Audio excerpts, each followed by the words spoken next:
Okay, guys, how are you all? CA तेजस सूचक on this side and I hope आप सब बहुत बढ़िया हो, किसी की लाइफ में कोई भी दिक्कत ना हो, एकदम awesome, rocking, जकास, बिंदास, चंगी लाइफ हो आप सबकी। आज की क्लास बहुत ही इंपॉर्टेंट क्लास है क्योंकि आज की क्लास में हम क्या चीज शुरू करने वाले हैं। We are gonna start with a new accounting standard, the most interesting accounting standard, the most easiest accounting standard of the whole CA inter group two syllabus. और ये अकाउंटिंग स्टैंडर्ड का नाम क्या है? ये अकाउंटिंग स्टैंडर्ड का नाम है अकाउंटिंग स्टैंडर्ड 22। अब ये वो अकाउंटिंग स्टैंडर्ड है गाइस जो आप में से बहुत लोग एग्जाम में छोड़ के जाने की सोचते हो, बट इन माय ओपिनियन ये वो अकाउंटिंग स्टैंडर्ड होना चाहिए जो आप लोग उल्टा करके जाओ। क्यों? क्योंकि ये जो अकाउंटिंग स्टैंडर्ड है ये बहुत सिंपल लॉजिक्स पे बेस्ड है, वेरी सिंपल लॉजिक्स जो हम डिस्कस करेंगे तो आपको भी समझेगा कि ओ माय गॉड ये अकाउंटिंग स्टैंडर्ड के एक्चुअली लॉजिक्स कितने सिंपल है। और ये जो अकाउंटिंग स्टैंडर्ड है इसके लॉजिक्स आप पढ़ लो, उसके बाद जब आपको क्लैरिटी से समझ जाता है तो आपको ये भी समझता है कि एग्जाम में ये कितना फास्ट सॉल्व हो सकता है। ये जो इस पे 5 मार्क का क्वेश्चन आपको आएगा वो आप एग्जाम में कितना फास्ट सॉल्व कर सकते हो आपको ये भी समझेगा। So guys, this accounting standard should not be missed by anyone. आप देखिए मैं एक और कारण से बोलता हूं ये एग्जाम के लिए बहुत इंपॉर्टेंट अकाउंटिंग स्टैंडर्ड हो जाता है। क्यों? क्योंकि जब मैं एग्जाम पॉइंट ऑफ व्यू से बात करूं तो आपकी एग्जाम्स में ये AS22 जो यहां पे लिखा हुआ है AS22, most of the students, maximum students इसका जो भी क्वेश्चन आएगा वो अटेम्प्ट नहीं करेंगे, इसका क्वेश्चन वो स्ट्रेट अवे छोड़ देंगे, या फिर जो इसको अटेम्प्ट भी करेंगे उनके कॉन्सेप्ट्स हो सकता है क्लियर ना हो तो अटेम्प्ट करने के बावजूद इसको गलत करेंगे। So what happens over here, अगर आप उन कुछ चंद स्टूडेंट्स में आते हो, वो मिनिमम वाली कैटेगरी में आते हो जो इसका क्वेश्चन सही करके आते हो, तो उससे आपका इमेज एग्जामिनर पे बहुत अच्छा बनता है। सो बी अमंग्स द मिनिमम वाले स्टूडेंट्स, राइट? मिनिमम वाली कैटेगरी में रहिए। इस कैटेगरी में रह के आप क्या कीजिए, इस कैटेगरी में रह के ये एएस लॉजिकली समझ के इसका जो आंसर है सही सॉल्व करके आइए, तो आपका एग्जामिनर पे इमेज बहुत अलग पड़ेगा। अब सर ये जो अकाउंटिंग स्टैंडर्ड है आपने बोला मैक्सिमम लोग अटेम्प्ट ही नहीं करेंगे, जो थोड़े बहुत करेंगे वो गलत करके आएंगे, तो हम में ऐसी क्या बात है कि हम ये अकाउंटिंग स्टैंडर्ड को सही करके आएंगे? और हम ये अकाउंटिंग स्टैंडर्ड जो इतना डिफिकल्ट है उसमें इतना टाइम क्यों इन्वेस्ट करें? तो देखिए यहां पे ना दो चीजें हैं जिसके कारण लोग इसे अटेम्प्ट नहीं करते और जो अटेम्प्ट करते वो गलत करके आते। पॉइंट नंबर 1, सबसे पहले तो इसके अराउंड एक इतना बड़ा बबल बना के रखा है, AS22 डिफर्ड टैक्स असेट। ये ऐसा अकाउंटिंग स्टैंडर्ड है जैसा हमने कभी पढ़ा ही नहीं है, बहुत अलग चीजें हैं, बहुत डिफरेंट चीजें हैं, ऐसा एक बबल बना के रखते हैं। एक जो चीज रियलिटी में है नहीं वो दिमाग में डाल के रखते हैं स्टूडेंट्स की, ऐसा क्यों? राइट तो ये चीज सबसे पहले तो दिमाग से निकाल दो, इसमें ऐसा कुछ भी नहीं है। This is one of the most simplest accounting standards that we are going to study, one of the most simplest accounting standards. ठीक है, दूसरी चीज जो स्टूडेंट्स इसे अटेम्प्ट नहीं करते हैं वो इसका कारण ये है कि वो इसके लॉजिक में घुसने की कोशिश नहीं करते, वो इसे ऊपर ऊपर से पढ़ के समझने की कोशिश करते। ऊपर ऊपर से पढ़ा समझा तो ठीक, नहीं तो जाने दो। और ऊपर ऊपर से ये अकाउंटिंग स्टैंडर्ड समझता नहीं है। क्यों? क्योंकि इसमें टर्म्स कुछ ऐसे यूज्ड है जो आज तक हमने पढ़े नहीं है। और हम जब कभी कोई नया टर्म पढ़ते हैं, कोई नया सेंटेंस, स्टेटमेंट या फिर कोई डेफिनेशन पढ़ते, तो we need to understand in depth what is written in that. तो एक बार हमने वो चीज को इन डेप्थ जाके अगर पढ़ लिया हो, उसके बाद क्या होता है, once we study that thing in depth, हमें उस चीज का, वो टर्म का मतलब समझ जाता है। और वो टर्म का जब मतलब हम समझ ले उसके बाद वो चीज डिफिकल्ट नहीं रहती।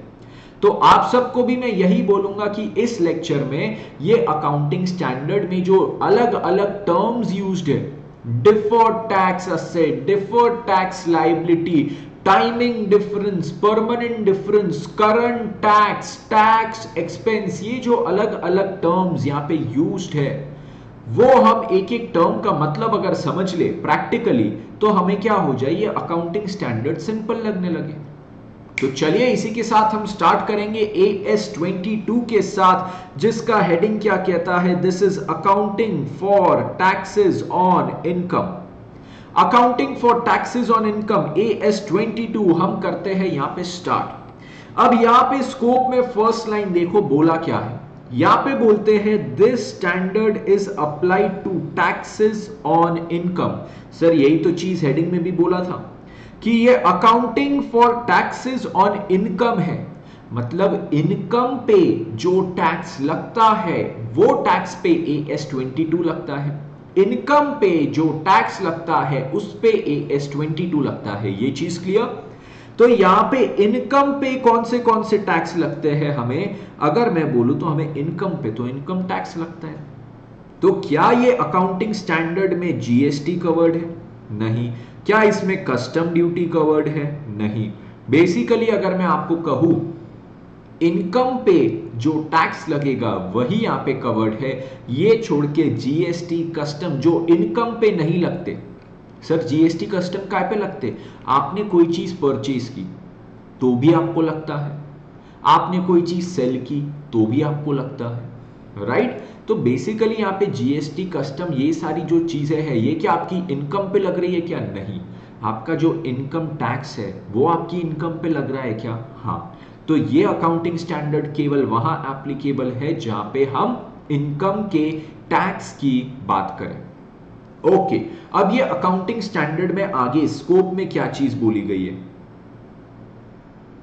तो स्कोप में आगे कहते हैं this includes all domestic and foreign taxes which are based on taxable income.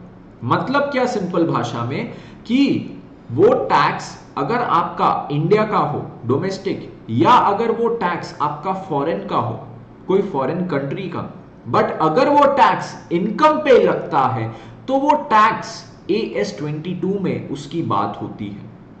चाहे इंडिया का टैक्स हो चाहे फॉरेन का टैक्स हो, जरूरी क्या है, इनकम पे लगना चाहिए। इनकम पे अगर लग रहा है तो उस पे हमारा क्या लग जाएगा, AS22 हमारा अप्लाई हो जाएगा। ये चीज क्लियर है आपको? ओके, आगे बोला है not applicable on dividend distribution tax. Dividend distribution tax पे ये चीज एप्लीकेबल नहीं है, ये अकाउंटिंग स्टैंडर्ड DDT पे एप्लीकेबल नहीं है, ये चीज आपने याद रखना है, ठीक है? ओके, अब देखो यहां पे आगे क्या बोलते हैं। अब मैं आपको बाकी चीजें समझाऊं उसके पहले कुछ बेसिक समझाना चाहूंगा ये चैप्टर से रिलेटेड, उसके लिए मैं यहां पे एक पेज ऐड करता हूं। ये जो हमारा अकाउंटिंग स्टैंडर्ड है ना,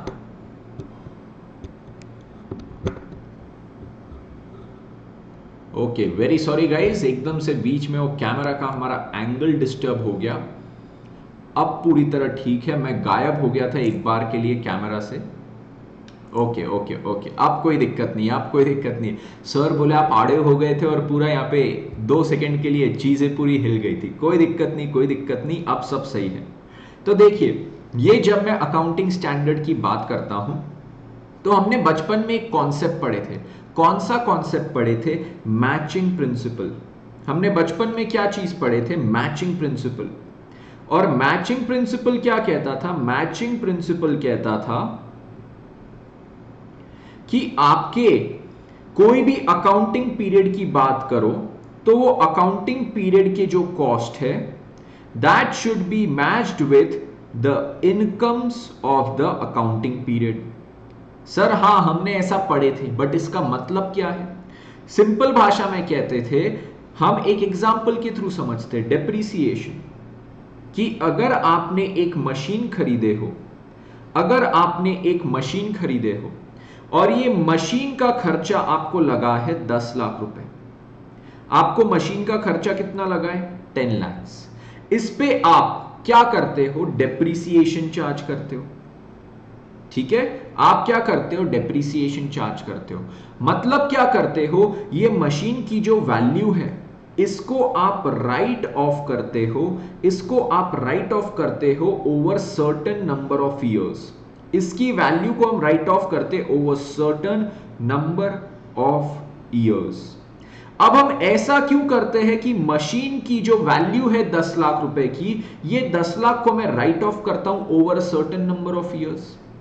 वो मैं इसलिए करता हूं क्योंकि ये जो 10 लाख रुपए की मशीन है इससे मुझे कुछ बेनिफिट होने वाला है, इससे मेरा कुछ इनकम जनरेट होने वाला है। ये जो मशीन खरीदा है इससे मेरा इनकम जनरेट होने वाला है।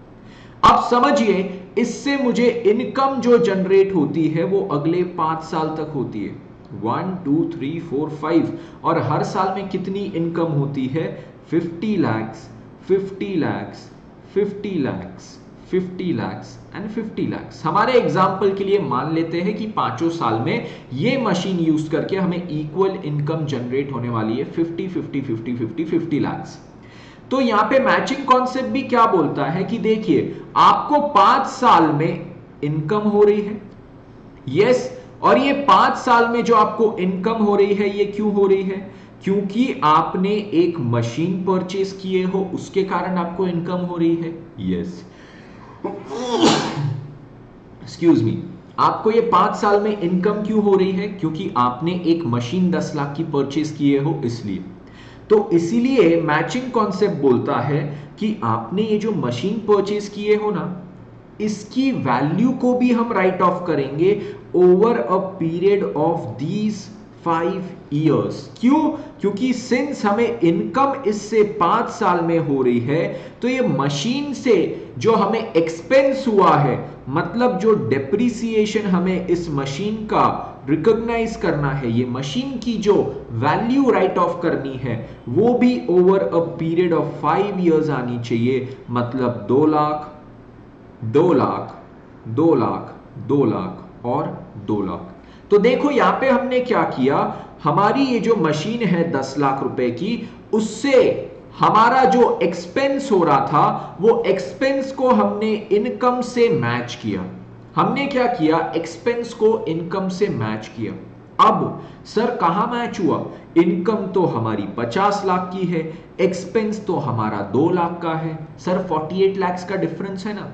यहां पे मैचिंग कॉन्सेप्ट में ये नहीं बोलता है कि अगर आपकी इनकम 50 लाख है तो आप इस साल में एक्सपेंस भी 50 लाख रखिए। अगर मैचिंग कॉन्सेप्ट ये बोलता तो मुझे बताइए, मुझे कोई भी ईयर में कभी प्रॉफिट होता क्या? नहीं, मुझे कोई भी ईयर में प्रॉफिट नहीं होता। मैचिंग कॉन्सेप्ट कहता है कि आपने इस साल इनकम कमाने के लिए जो भी एक्सपेंस इनकर किए हैं उसको भी इसी साल लिखो। दोनों चीज, इस साल की इनकम कमाने के लिए जो आपने एक्सपेंस इनकर किए हैं दोनों को सेम ईयर में लिखो। तो इस साल 50 लाख की इनकम कमाने के लिए मैंने कितने एक्सपेंस इनकर किए, 2 लाख की मशीन के एक्सपेंस, तो 2 लाख इस साल आना चाहिए। अगले साल जो 50 लाख कमा रहा हूं उसके प्रोपोर्शनेट मेरा एक्सपेंस कितना होना चाहिए, 2 लाख। तो देखिए मैं टोटल ये जो 10 लाख की मशीन खरीदा हूं इससे कितनी इनकम कमाने वाला हूं, मैं इससे 2.5 करोड़ की इनकम कमाने वाला हूं। 2.5 करोड़ की इनकम जो मेरी 5 साल में डिवाइड होने वाली है, जो मेरी 5 साल में डिवाइड होने वाली है। तो सिंपल बोला है कि जब आप 10 लाख की मशीन से 2.5 करोड़ की इनकम कमा रहे हो, जो आपकी 5 साल में 50 लाख 50 लाख 50 लाख 50 लाख 50 लाख करके डिवाइड होने वाली है, तो ये मशीन का जो 10 लाख का खर्चा है ना, उसको भी 5 साल में आप रिकॉग्नाइज करोगे 2 लाख 2 लाख 2 लाख 2 लाख 2 लाख। ये चीज सभी को क्लियर? इसे कहते हैं मैचिंग कॉन्सेप्ट। इसे क्या कहते हैं, matching concept. Sir very good, आपने हमें मैचिंग कॉन्सेप्ट या प्रिंसिपल आपने क्या किया सर, अभी हमें एक अकाउंट्स का बेसिक प्रिंसिपल, एक अकाउंट्स का बेसिक कॉन्सेप्ट पढ़ा दिया। इसका AS22 से क्या लेना देना था? अब आते हैं ये कॉन्सेप्ट से हम AS22 पे जंप करते हैं। तो AS22 इसके बारे में हमें क्या कहता था? AS22 भी मैचिंग प्रिंसिपल की बात करता है। और AS22 क्या कहता है? AS22 आपको कहता है कि आपने करंट अकाउंटिंग पीरियड में या करंट फाइनेंशियल ईयर में जो भी इनकम्स अर्न किए हो, आपने करंट अकाउंटिंग पीरियड में या करंट फाइनेंशियल ईयर में जो भी इनकम्स अर्न किए हो, उससे रिलेटेड जो टैक्स है, उससे रिलेटेड जो टैक्स है वो भी आपने करंट फाइनेंशियल ईयर या अकाउंटिंग पीरियड में ही रिकॉग्नाइज करना है। मतलब समझिए, अगर मैंने इस साल 1 लाख रुपए का इनकम, मतलब नेट प्रॉफिट की बात कर रहा हूं, 1 लाख रुपए का नेट प्रॉफिट अगर मैंने यहां पे कमाया है और मेरा टैक्स रेट है 30%, मेरा टैक्स रेट है 30%, तो मैंने इससे रिलेटेड जो 30,000 रुपए का मेरा टैक्स आएगा वो भी करंट ईयर में रिकॉग्नाइज करना है। मतलब समझिए, अगर ये नेट प्रॉफिट मैंने 10-11 ये फाइनेंशियल ईयर में कमाया था, तो ये फाइनेंशियल ईयर में मेरा टैक्स का इफेक्ट भी कितना आना चाहिए? 30,000 आना चाहिए। पूरा अकाउंटिंग स्टैंडर्ड यही कॉन्सेप्ट के आजू बाजू घूमता है। सर, आपने जैसा बोला कि हमारा 1 लाख के नेट प्रॉफिट पे 30,000 का टैक्स बनता है, तो 1 लाख का नेट प्रॉफिट अगर इस साल लिखते तो उसका 30,000 का टैक्स भी तो हम इस साल ही लिखेंगे ना। उसमें अकाउंटिंग स्टैंडर्ड बनाने की क्या जरूरत थी? ये तो ऑब्वियस सी बात है। यस, ये बात पूरी लॉजिकल है, पूरी ऑब्वियस है, बट ऐसा होता नहीं है जनरली। ऐसा जनरली होता नहीं है। सर, क्यों नहीं होता है? देखिए, उसके लिए एक और एग्जांपल। जनरली होता क्या है, बचपन से ही ना आपको दो अलग अलग चीजें पढ़ा के कंफ्यूज कर दिया जाता है। सर, दो अलग अलग चीजें पढ़ा के कंफ्यूज कर देना मतलब क्या? आपको पहले अकाउंट्स पढ़ाया जाता है। अकाउंट्स के हिसाब से आपको बोला जाता है कि पीएनएल बनाइए। आप अकाउंट्स के हिसाब से पीएनएल बनाते हो। फिर आप थोड़े से जब बड़े होते हो तो आपको बोला जाता है अब एक काम कीजिए, अब टैक्स पढ़िए, और टैक्स के हिसाब से आप जो पीएनएल बनाते हो, मतलब अकाउंट्स के हिसाब से हमने स्टेटमेंट ऑफ पीएनएल बना के नेट प्रॉफिट निकाले।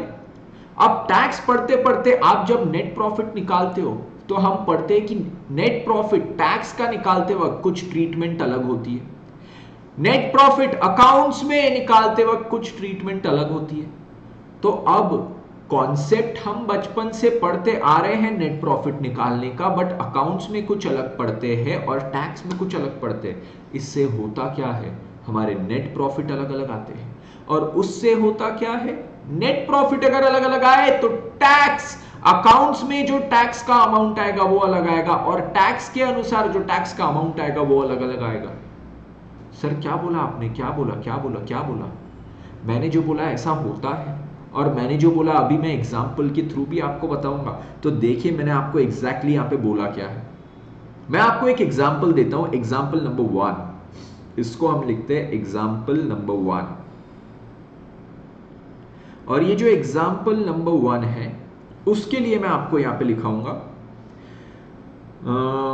Point number 1। सब लोग लिखेंगे मेरे साथ, net profit, net profit before tax, before interest and tax, net profit before interest and tax, ये है 1 लाख रुपए। ठीक है। Point number 2, bank loan outstanding,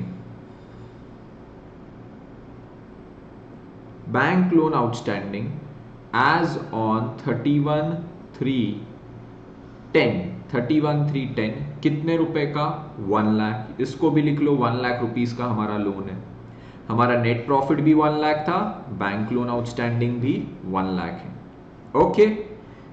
interest on bank loan, interest on bank loan equals to 10% per annum, right? Point number 4, for the financial year 9-10, interest has not been paid by the company. Interest on bank loan has not been paid by the company.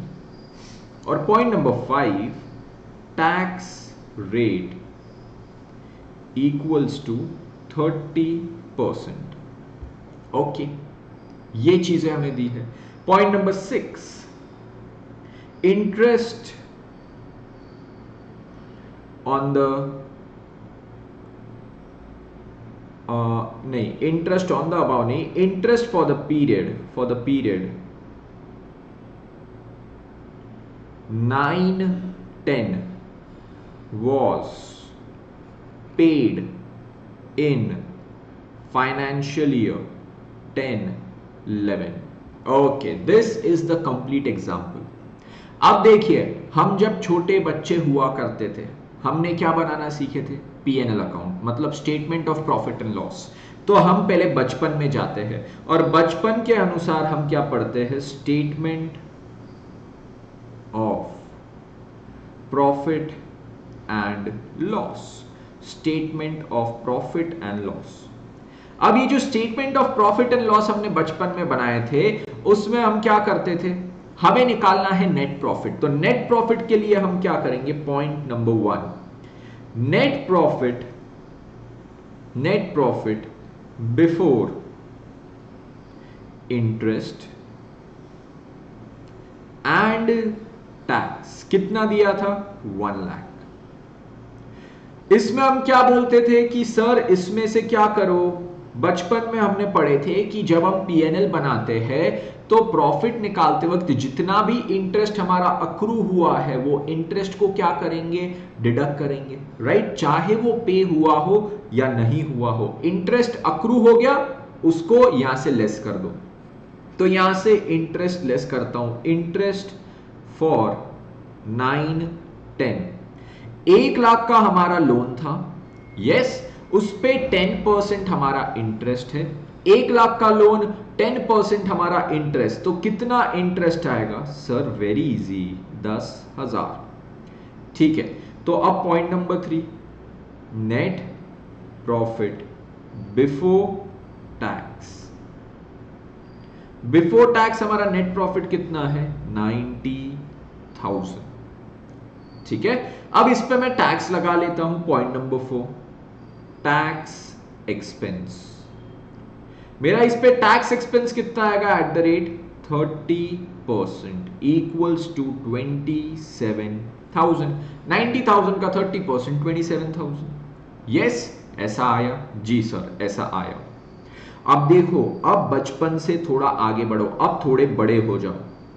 हम जब बड़े हुए थे तब हमने क्या पढ़ा था? सर बड़े होके हमने पढ़ा टैक्स। ठीक है, जब आप सीए इंटर में आए तो आप थोड़े से बड़े हो गए और बड़े होके आपने पढ़ा टैक्स। और टैक्स में आपने क्या पढ़ा? Tax computation. आप कंप्यूटेशन ऑफ इनकम का पूरा स्टेटमेंट वगैरह सब बनाते हो, कंप्यूटेशन ऑफ इनकम। तो अब उसकी बात कर लेते हैं। यहां पे लिखता हूं कंप्यूटेशन ऑफ इनकम। ये जो मेरा कंप्यूटेशन ऑफ इनकम है, मैं जब इसकी बात करूं कंप्यूटेशन ऑफ इनकम, तो इसमें देखिए point number 1, computation of income का पॉइंट नंबर 1, मैं यहां पे कंप्यूटेशन चालू करते वक्त net profit before interest and tax से ही स्टार्ट करता हूं। Net profit before interest and tax, इसी से स्टार्ट करता हूं। 1 लाख रुपए। अब इसमें से मैं आपको पूछता हूं, क्या मैं इंटरेस्ट को यहां पे डिडक्ट कर सकता हूं? क्या मैं इंटरेस्ट को यहां पे डिडक्ट कर सकता हूं फॉर 9-10? सर हमने इनकम टैक्स एक्ट 1961 में पढ़ा है, सेक्शन 43B। सेक्शन 43B जो क्या कहता है? आप इंटरेस्ट का डिडक्शन तभी ले सकते हो अगर वो इंटरेस्ट आपका क्या हो? If that interest is paid, if that interest is paid, if that interest is paid. क्या हमने इंटरेस्ट 9-10 का 9-10 में पे किया था? Answer is no. तो क्या मैं यहां पे इंटरेस्ट का डिडक्शन ले पाऊंगा? Answer is no. तो अब मुझे बताइए, जब मैं इंटरेस्ट का डिडक्शन नहीं ले पाऊंगा तो मेरा नेट प्रॉफिट बिफोर टैक्स कितना हो जाएगा? Net profit before tax, this will be 1 lakh only. और इस पे मेरा टैक्स कितना आएगा, इस पे मेरा टैक्स कितना आएगा, टैक्स एट द रेट 30%, इस पे मेरा टैक्स आएगा 30,000। अब देखो यहां पे हुआ क्या, टैक्स मेरा आया एट द रेट 30%, 30,000। तो यहां पे ये जो टैक्स है इसे मैं कहता हूं टैक्स पेएबल। सर इसको टैक्स पेएबल और इसको टैक्स एक्सपेंस क्यों कहा, दोनों अलग अलग चीज है। जब मैं आपको बोलता हूं tax payable, when I use the word tax payable, इसका मतलब मैंने गवर्नमेंट को कितना देना है, मैंने जो गवर्नमेंट को देना है that is ₹30,000।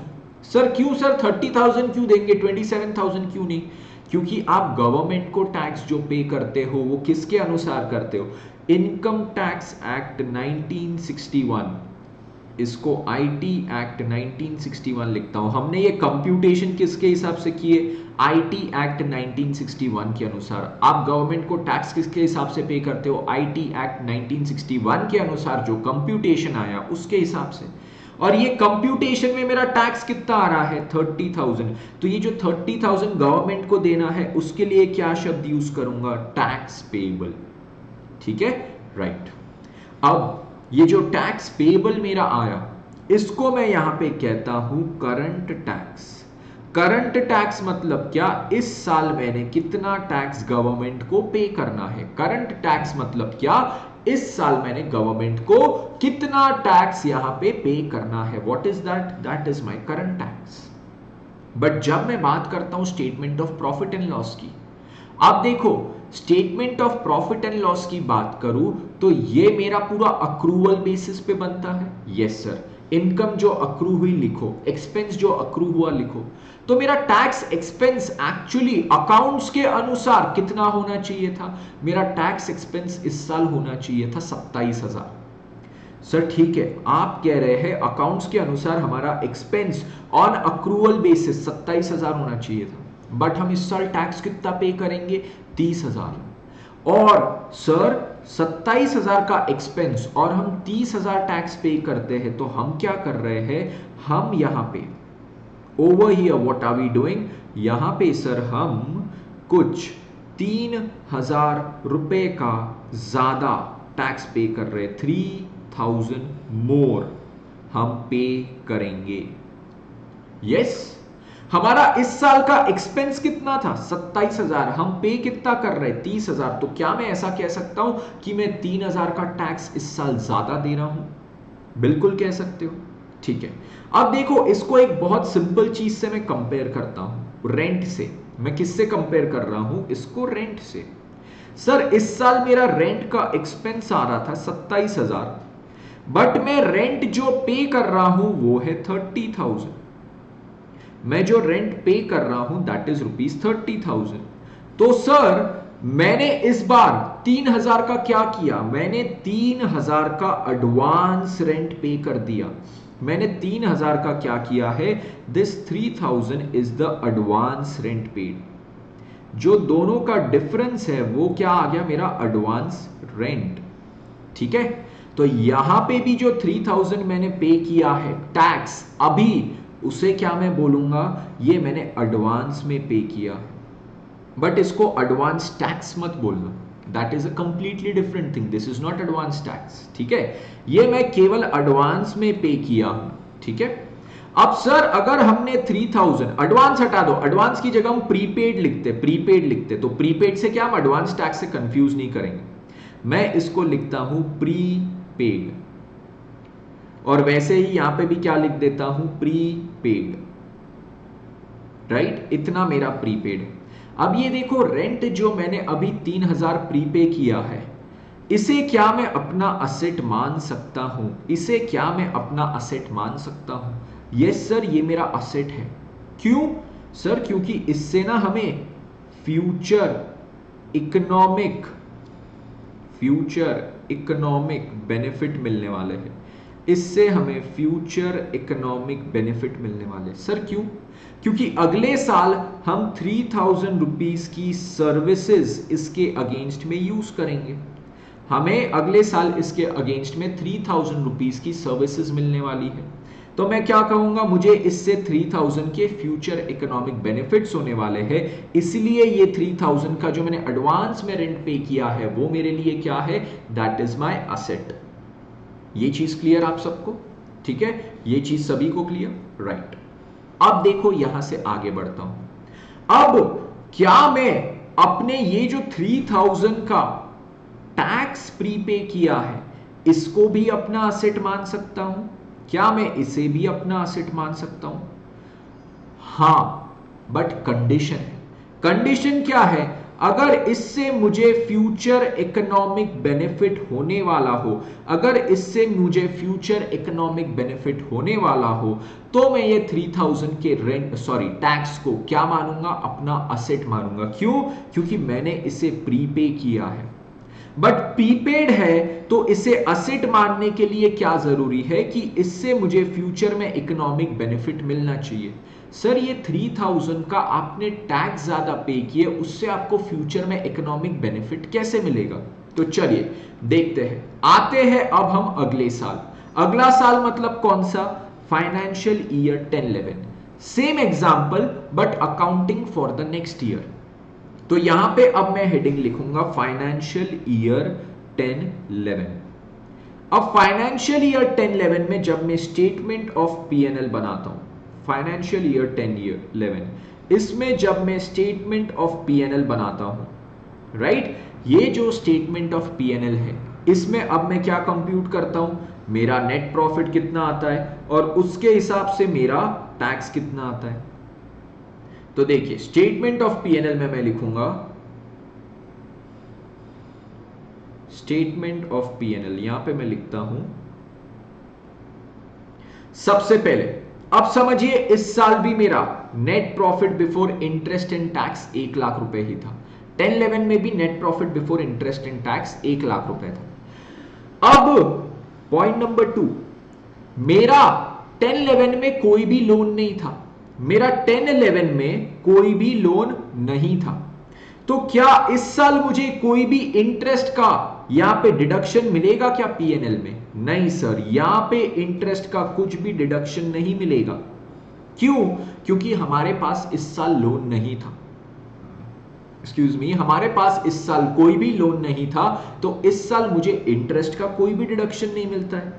Yes, interest for 10-11 मेरा कितना होगा? इंटरेस्ट फॉर 10-11 मेरा हो जाएगा 0। क्यों? क्योंकि मैंने आपको कहा 10-11 में मेरे पास लोन अब कुछ भी नहीं था। ओके सर, तो हमारा नेट प्रॉफिट बिफोर टैक्स कितना हो जाएगा? नेट प्रॉफिट बिफोर टैक्स हो जाएगा 1 लाख रुपीस। और इस पे हमारा टैक्स एक्सपेंस अब कितना आएगा? 30% से। सर इस बार हमारा टैक्स एक्सपेंस आएगा 30,000 रुपीस। ये चीज क्लियर सबको? ठीक है सर, ये चीज हमें समझ गई। ओके, यहां से आगे बढ़ो। अब मैं 10-11 में कंप्यूटेशन ऑफ इनकम की बात करता हूं। 10-11 में कंप्यूटेशन ऑफ इनकम की बात करता हूं, और कंप्यूटेशन ऑफ इनकम कौन से एक्ट के अनुसार? एज पर आईटी एक्ट 1961, इसके अनुसार कंप्यूटेशन ऑफ इनकम।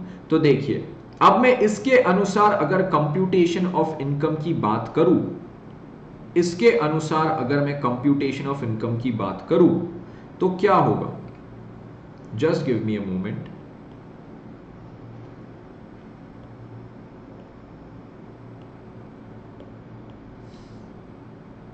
यस, ये आ गया हमारा computation of income for the year 10-11। तो देखो अब यहां पे क्या हो रहा है, यहां पे हमें नेट प्रॉफिट कितना था? 1 लाख रुपए। बट क्या 10-11 में हमारे पास कोई लोन था? 10-11 में हमारे पास लोन नहीं था। बट क्या अब मुझे यहां पे टैक्स का कुछ बेनिफिट, इंटरेस्ट का कुछ डिडक्शन मिलेगा क्या? 10-11 में मुझे कुछ इंटरेस्ट का डिडक्शन मिलेगा क्या? जी सर, 10-11 में आपको इंटरेस्ट का डिडक्शन मिलेगा। क्यों? सर देखो, हमने 9-10 में इंटरेस्ट पे नहीं किए थे, नॉट बीन पेड, और इसको ये जो 9-10 का इंटरेस्ट था वो हमने फाइनेंशियल ईयर 10-11 में पे किए थे। तो as per section 43B, section 43B के अनुसार हम जिस साल इंटरेस्ट पे करते हैं उस साल हमें उसका डिडक्शन इनकम टैक्स के कंप्यूटेशन में मिलता है। जी सर, तो इस साल मुझे सेक्शन 43B के अनुसार 10,000 का क्या मिल जाएगा? डिडक्शन मिल जाएगा। तो मेरा नेट प्रॉफिट बिफोर टैक्स कितना होगा? 90,000। और इस पे मेरा टैक्स पेएबल टू गवर्नमेंट कितना आएगा? इस पे मेरा टैक्स पेएबल टू गवर्नमेंट आएगा 30% से 27,000। 30% के हिसाब से 27,000। तो देखिए अब इस साल क्या हुआ। इन द फाइनेंशियल ईयर 10-11 मेरा टैक्स का जो एक्सपेंस था, वो कितना आया? 30,000। बट इस बार जो गवर्नमेंट को टैक्स पेएबल आ रहा है as per income tax act, वो केवल 27,000 आ रहा है। तो देखो इस बार एक्सपेंस मेरा 30,000 था, बट गवर्नमेंट को पेएबल कितना आया? 27,000। तो इस साल मैंने जितना एक्सपेंस है उससे 3,000 कम पे किया है। ओके सर, जितना एक्सपेंस है उससे अगर 3,000 रुपए हम कम पे करें तो ऐसा क्यों हुआ? क्योंकि देखो पिछले साल मैंने क्या किया था, in the last financial year मैंने 3,000 प्री पे किया था। तो ये जो 3,000 मैंने प्री पे किया उसका मुझे फ्यूचर में इकोनॉमिक बेनिफिट मिला। और फ्यूचर में कब मिला? अगले साल मिला। और कैसे मिला बेनिफिट? अगले साल का मुझे गवर्नमेंट को जो टैक्स पेएबल आया ये 3,000 का कम आया। ओके सर, तो ये क्या है? ये जो मेरा अभी पूरा कॉन्सेप्ट मैंने आपको एक्सप्लेन किया ना, यहां से यहां तक, ये जो पूरे 2 साल का आपको ये कॉन्सेप्ट एक्सप्लेन किया, ये है हमारा deferred tax asset. Sir deferred tax asset कैसे हुआ? तो देखिए यहां पे मैंने आपको क्या बोला कि फर्स्ट ईयर में अगर मैं कुछ प्रीपे करता हूं, मैंने 3,000 का टैक्स प्रीपे किया, उससे ये प्रीपे करने से क्या मुझे आने वाले साल में फ्यूचर इकोनॉमिक बेनिफिट मिला? यस। तो मैंने अगर कोई चीज प्रीपे की है, कोई अगर मेरा प्रीपेड चीज है और इससे मुझे फ्यूचर इकोनॉमिक बेनिफिट मिलने वाला है और ये फ्यूचर इकोनॉमिक बेनिफिट मिल रहा है, तो मैं इसे अपना असेट कहूंगा। यस सर, ये असेट कौन सी चीज से रिलेटेड है? ये मेरा टैक्स से रिलेटेड है। तो ये असेट का मेरा नाम क्या हो जाएगा? Deferred tax asset. मतलब सर डिफर्ड टैक्स असेट कब क्रिएट होता है? डिफर्ड टैक्स असेट क्रिएट होता है जब आपने क्या किया हो, किसी साल में टैक्स ज्यादा पे किया हो। देखो इन द ईयर 9-10 मैंने टैक्स ज्यादा पे किया था, जितना मेरा टैक्स का एक्सपेंस था उससे मैंने क्या किया? टैक्स को ज्यादा पे किया। ये जो सर मैंने टैक्स ज्यादा पे किया है उससे मुझे फ्यूचर में क्या होना चाहिए? इकोनॉमिक बेनिफिट होना चाहिए, तब जाके वो असेट कहलाएगा। And since that asset is related to tax, मैं उसे डिफर्ड टैक्स असेट कहूंगा। ये चीज सबको क्लियर? क्या ये चीज सबको क्लियर? और देखो सर ये अगले साल में क्या हुआ, हमारा अगले साल एक्सपेंस 30,000 का आया, बट मेरा टैक्स जो गवर्नमेंट को पेएबल आ रहा है वो केवल 27,000 है। तो ये अगले साल ही मुझे फ्यूचर इकोनॉमिक बेनिफिट मिला। ठीक है, ये चीज सभी को क्लियर? क्या 100% सबको समझा? ओके सर, अब इसकी जर्नल एंट्रीज क्या होगी एक बार वो भी बता दो। तो देखिए इसकी जर्नल एंट्रीज आप सबको एक्सप्लेन करता हूं। यहां पे पहले हमने रेंट के बारे में क्या पढ़ा? रेंट जो मैंने प्रीपे किया था 3,000, तो इसकी एंट्री क्या होनी चाहिए? इन द फाइनेंशियल ईयर 9-10 ये प्रीपेड रेंट की एंट्री क्या होनी चाहिए? सर ये असेट क्रिएट हुआ, तो असेट प्रीपेड रेंट के नाम से हम करते हैं डेबिट 3,000 से। और हम क्या करते हैं, जो हमने इनिशियली रेंट एक्सपेंस 3,000 से ज्यादा रिकॉग्नाइज किया था उसको अब करते हैं क्रेडिट। तो जो हमारा रेंट है उसको हम कर देंगे क्रेडिट। ये रेंट तो हमारा खर्चा था, मतलब ये पीएनएल में जा रहा था, तो पीएनएल हमारा हो जाएगा क्रेडिट 3,000 रुपए से। ये अगर प्रीपेड रेंट की एंट्री हुई तो प्रीपेड जो टैक्स था हमारा उसकी एंट्री क्या होनी चाहिए, उसकी भी एंट्री सेम लॉजिक पे आनी चाहिए। हमारा असेट डेबिट होना चाहिए, हमारा पीएनएल क्रेडिट होना चाहिए। यहां पे हम असेट को, जो हमारा डिफर्ड टैक्स असेट है, उसको किस नाम से डेबिट करेंगे सर? हम इसे डेबिट करेंगे एक अलग नाम से।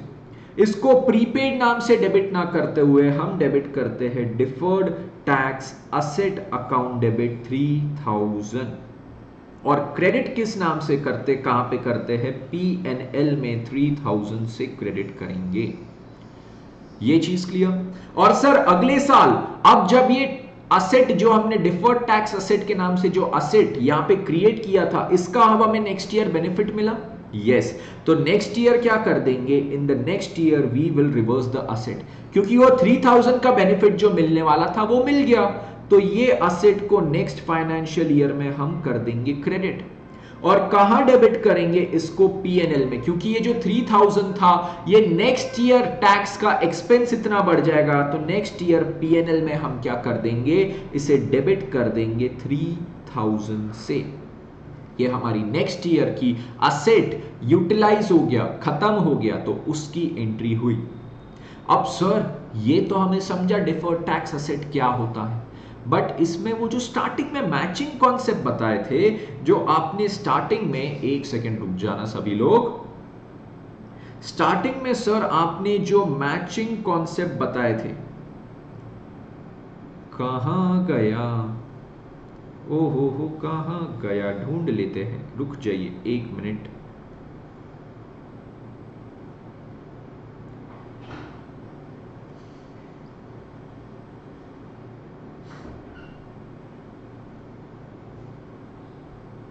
यस सर, इसका मैचिंग कॉन्सेप्ट से क्या लेना देना आपने जो बताए थे? तो मैचिंग कॉन्सेप्ट में क्या था? मैचिंग कॉन्सेप्ट कहता था इस साल की जो इनकम है, ये इनकम कमाने के लिए जो इस साल एक्सपेंस लगे हैं उसको भी इसी साल रिकॉग्नाइज करो। हमारी 50 लाख की वो इनकम कमाने के लिए 2 लाख का मशीन हमें लगा था, 10 लाख में से 2 लाख की वैल्यू इस साल यूज हुई थी, तो बोल दे क्या बोला था मैचिंग कॉन्सेप्ट ने कि 50 लाख कमाने के लिए जो 2 लाख खर्चा हुआ है दोनों को सेम ईयर में रिकॉग्नाइज करो, वो मैचिंग है। तो यहां पे देखिए मैचिंग क्या है, यहां पे मेरी इनकम कितनी हुई है? मेरी इनकम कितनी हुई है सर? इनकम तो दो हुई है, एक अकाउंट्स के हिसाब से और एक कंप्यूटेशन ऑफ इनकम के हिसाब से। मुझे बताइए मैचिंग कॉन्सेप्ट कहां लगता है, अकाउंट्स में या टैक्स में? सर अकाउंट्स में। तो मैं कौन से इनकम की बात करूंगा? अकाउंट्स की। तो मेरी अकाउंट्स में इनकम कितनी हुई सर? 90,000। तो 90,000 का प्रोपोर्शनेट टैक्स कितना था सर? 27,000, राइट? तो इस साल देखो 9-10 में मेरी अकाउंटिंग इनकम कितनी थी? अकाउंटिंग इनकम, मेरी अकाउंटिंग इनकम आ रही थी 90,000। तो मेरा इस पे टैक्स एक्सपेंस भी कितना रिकॉग्नाइज होना चाहिए? मेरा टैक्स एक्सपेंस भी रिकॉग्नाइज होना चाहिए 27,000 एट द रेट 30%। 30% के हिसाब से मेरा टैक्स आना चाहिए 27,000। ये हो जाएगा मेरा मैचिंग प्रिंसिपल सेटिस्फाई, ठीक है। बट देखो सर हमारा टैक्स पेएबल गवर्नमेंट को कितना आ रहा था? सर हमारा टैक्स पेएबल तो आ रहा था 30,000। तो ये जो टैक्स पेएबल 30,000 है उसकी हमने एंट्री क्या पास करना है? इसकी एंट्री हम ऐसे पास करेंगे कि पहले मेरा इस साल टैक्स का एक्सपेंस कितना आना चाहिए? केवल 27,000। तो मैं पीएनएल में क्या करूंगा? पीएनएल को डेबिट करूंगा टैक्स एक्सपेंस के नाम से 27,000। 3,000 का मेरा क्या है? एक असेट क्रिएट हुआ है, प्रीपेड टैक्स, जिसको मैं बोलता हूं डिफर्ड टैक्स असेट, 3,000। और ये पूरा 30,000 मैंने किसको पे करना है? गवर्नमेंट को, टू टैक्स पेएबल या टू गवर्नमेंट, ऐसा जो भी आपको लिखना हो, 30,000। तो देखो मेरी जर्नल एंट्री में पीएनएल में खर्चा कितना बुक हो रहा है? 27,000। तो क्या ऐसा करके मेरा जो मैचिंग कॉन्सेप्ट है वो पूरा सेटिस्फाई होगा या नहीं? यस, मैं गवर्नमेंट को 30,000 भी दूंगा, बट मैं पीएनएल में 27,000 ही लिखूंगा और 3,000 का असेट रिकॉग्नाइज कर दूंगा। सभी को क्लियर ये चीज? 100% क्लैरिटी से गई दिमाग में? ठीक है। अब आज का कॉन्सेप्ट खत्म करें उसके पहले एक और इंपॉर्टेंट चीज, आज हमने डिफर्ड टैक्स असेट पढ़ा। असेट पढ़ा तो लाइबिलिटी भी अब कोई बड़ी बात नहीं है, हमें केवल लॉजिक समझना था कि ये असेट क्यों क्रिएट हुआ। ठीक है, लाइबिलिटी हम नेक्स्ट लेक्चर में पढ़ेंगे, बट उसके पहले एक बहुत इंपॉर्टेंट चीज, यहां पे ये असेट जो डिफर्ड टैक्स असेट हमने क्रिएट किया, मैंने आपको बोला आपने प्रीपेड किया था क्या, 3000 का टैक्स। ये 3000 के टैक्स जो आपने प्रीपेड किए हैं, इसे असेट मानने के लिए आपको इससे क्या होना चाहिए, फ्यूचर में इकोनॉमिक बेनिफिट होना चाहिए। ये जो फ्यूचर में इकोनॉमिक बेनिफिट होना चाहिए ना, ये बहुत इंपॉर्टेंट पॉइंट है। ये केवल कब होता है, जब आपका जो अकाउंटिंग इनकम, आपकी जो अकाउंटिंग इनकम है, राइट, और आपकी जो टैक्सेबल इनकम है, आपकी जो अकाउंटिंग इनकम है और आपकी जो टैक्सेबल इनकम है, इन दोनों में जो डिफरेंस आ रहा था, क्या हमारा डिफरेंस आ रहा था? अरे बिल्कुल आ रहा था, उसके बिना ये 3000 के टैक्स का कुछ डिफरेंस आता क्या? नहीं। मेरा अकाउंटिंग इनकम 9-10 में कितना आ रहा था सर? इनकम बिफोर टैक्स आ रहा था, प्रॉफिट बिफोर टैक्स 90,000, और taxable income profit before tax कितना आ रहा था? 1 लाख। ये जो आपका डिफरेंस आ रहा है ना 10,000 का, ये आपका परमानेंट डिफरेंस नहीं होना चाहिए, ये आपका टेम्पररी डिफरेंस होना चाहिए। ये क्या होना चाहिए? आपका टेम्पररी डिफरेंस होना चाहिए। सर टेम्पररी डिफरेंस मतलब क्या? ये आपका 9-10 में ये डिफरेंस जो आया है, ये जो आपका 9-10 में ये जो डिफरेंस आया है, 90,000 एंड 1 लाख का जो नेट प्रॉफिट बिफोर टैक्स में डिफरेंस आया है, ये आगे जाके कोई भी फाइनेंशियल ईयर में रिवर्स होना चाहिए। ये जो 10,000 का मेरा डिफरेंस है, आगे जाके कोई भी फाइनेंशियल ईयर में रिवर्स होना चाहिए। देखिए हमने 10-11 का जो एग्जांपल किए, उसमें अब मेरी अकाउंटिंग इनकम कितनी आई? 1 लाख, और उसमें मेरी टैक्सेबल इनकम कितनी आई? 90,000। तो क्या जो पिछले साल डिफरेंस आया था, वो डिफरेंस अब रिवर्स हो रहा है? यस सर, ये डिफरेंस रिवर्स हो रहा है 10,000 का। तो ये जो मेरा पिछले साल में डिफरेंस क्रिएट हुआ था ना, ये केवल टेम्पररी नेचर का था, क्योंकि आगे जाके क्या होगा? रिवर्स होगा। जब ये डिफरेंस आगे जाके रिवर्स होगा, तभी तो उस पे मुझे फ्यूचर इकोनॉमिक बेनिफिट होगा। क्यों? क्योंकि यहां पे जो डिफरेंस आया था 10,000 से, इसके कारण मेरा टैक्स 3,000 का यहां पे अलग आ रहा था, और ये टैक्स जो 3,000 का यहां पे अलग आ रहा था, वो फ्यूचर में जाके जब ये डिफरेंस रिवर्स होगा, तो ये 3,000 का मुझे बेनिफिट तभी तो मिलेगा। अगर ये जो 10,000 का डिफरेंस यहां पे आ रहा है, ये फ्यूचर के कोई ईयर में रिवर्स ही ना हो, तो आगे जाके क्या मुझे ये 3,000 का कभी भी बेनिफिट मिल पाएगा क्या? जो आज मैं टैक्स गवर्नमेंट को ज्यादा पे कर रहा हूं, जितना एक्सपेंस है उससे ज्यादा, अगर ये 3,000 का कभी मुझे आगे जाके बेनिफिट ही ना मिले, मतलब ये जो 10,000 का मेरा डिफरेंस है जो इस साल आ रहा है, ये दो इनकम में जो डिफरेंस आ रहा है 10,000 का जो इस साल है, अगर ये डिफरेंस इनकम का आगे जाके कभी रिवर्स ही ना हो, तो क्या मुझे वो 3,000 के टैक्स का कभी बेनिफिट मिलेगा? नहीं। तो ये जो मेरा इनकम में इस बार 10,000 का डिफरेंस आ रहा था, और वो आगे जाके इनकम का डिफरेंस रिवर्स हो जा रहा था, वो टेम्पररी नेचर का था। और ये टेम्पररी नेचर का डिफरेंस होने के कारण मुझे क्या हो रहा था? टेम्पररी नेचर का डिफरेंस होने के कारण मुझे फ्यूचर में इकोनॉमिक बेनिफिट मिल रहे थे। तो ये डिफरेंस को मैं कहूंगा टेम्पररी डिफरेंस, जिसका यहां पे टेक्निकल नेम है timing difference. Timing difference. What is timing difference? Timing difference अगर मैं आपको बताऊं, टीडी लिखता हूं, टाइमिंग डिफरेंस को अगर मैं समराइज करूं, तो आपका अकाउंटिंग इनकम और टैक्सेबल इनकम दोनों में जो आज डिफरेंस आ रहा है, ये डिफरेंस कोई भी फ्यूचर ईयर में जाके क्या होना चाहिए? फ्यूचर ईयर में जाके होना चाहिए रिवर्स।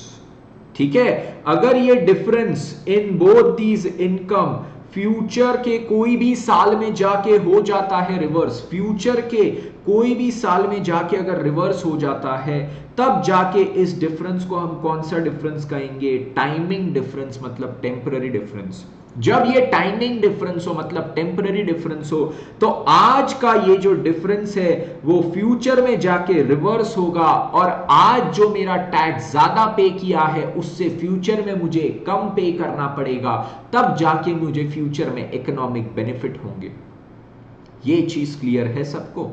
ठीक है, तो यहां पे मैंने जो आपको ये चीज पूरा बताया कि मैंने जो इस साल 9-10 में टैक्स प्रीपे किया था 3000 का, उसको मैं असेट कब मान सकता हूं? जब मुझे फ्यूचर इकोनॉमिक बेनिफिट आए। इसकी जगह इसे थोड़ा रिफ्रेम करूंगा, यही स्टेटमेंट को अब मैं बोलूंगा, जो मैंने टैक्स प्रीपे किया था 3000 का, जो मैंने टैक्स प्रीपे किया था 3000 का, इसको मैं अपना असेट कब मान सकता हूं?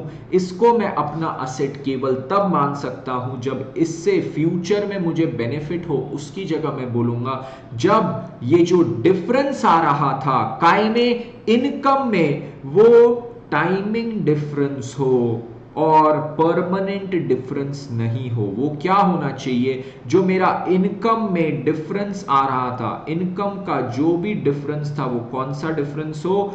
टाइमिंग डिफरेंस हो, एंड नॉट परमानेंट डिफरेंस। सभी को क्लियर? तो देखो एक बार बस अब पूरा समराइज करेंगे और इस लेक्चर को करेंगे खत्म। मेरा फाइनेंशियल ईयर 9-10 में क्या हुआ? फाइनेंशियल ईयर 9-10 में मेरा इनकम में, अकाउंटिंग इनकम और टैक्सेबल इनकम दोनों में एक डिफरेंस आया। आया या नहीं? यहां पे 90,000 और यहां पे 1 lakh, accounting income taxable income दोनों में डिफरेंस आया। उससे क्या हुआ? मेरा टैक्स में डिफरेंस आया। मैंने क्या किया? 3000 का ज्यादा टैक्स पे किया।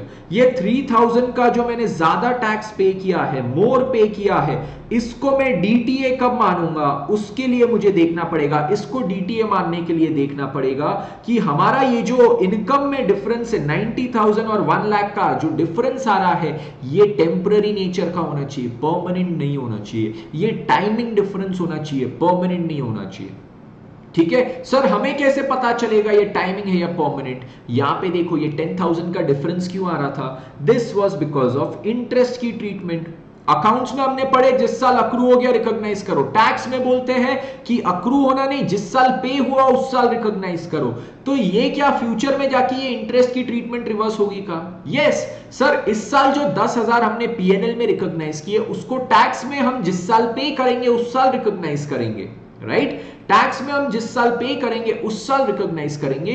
तो यहां पे जो 10,000 का मुझे पीएनएल में आज डिडक्शन मिल रहा है, वो टैक्स में आगे जाके डिडक्शन मिलेगा। तो ये टाइमिंग डिफरेंस हुआ। हमें हर चीज को इंडिविजुअली एनालाइज करना है, तो हमें समझ जाएगा वो टाइमिंग डिफरेंस है या परमानेंट डिफरेंस है। तो सबसे पहले हमने क्या देखना है ये कॉन्सेप्ट में, कि हमारा जो भी इनकम में डिफरेंस आ रहा है वो टाइमिंग है या वो परमानेंट है। टाइमिंग मतलब टेम्पररी, परमानेंट मतलब परमानेंट।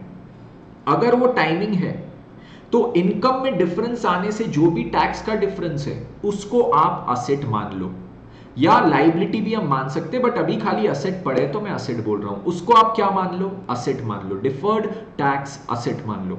और वो असेट को हम क्या करेंगे?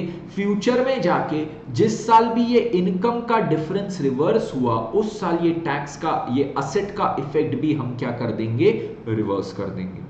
ये चीज सभी को क्लियर हुई यहां तक? Is this clear with everyone right now, up until here? अगर सभी को क्लियर हुआ हो तो do let me know guys. ठीक है, मैं आप सबके यहाँ पे कमेंट्स के लिए और मैसेजेस के लिए वेट करूंगा, मुझे मैसेजेस के थ्रू बताना, राइट? लेट मी नो आपको क्लियर हुआ हो या कुछ भी डाउट हो तो हम उसे पूरा सॉल्व करेंगे एक एक चीज करके। तो चलिए आज की क्लास को अब हम यहाँ पे करते हैं and. Thank you so much guys मुझे ज्वाइन करने के लिए, बड़ा मजा आया आप सबको पढ़ाने में। अब हम मिलेंगे अगले लेक्चर में of AS22, taking the concept more ahead. Thank you so much guys, take care and goodbye.